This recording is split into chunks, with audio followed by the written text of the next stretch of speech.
Hi, I'm Bruce Springsteen.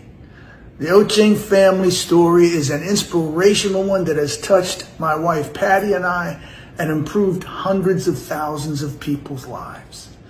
We met them in 2007 when a friend of ours introduced us on a visit to our home.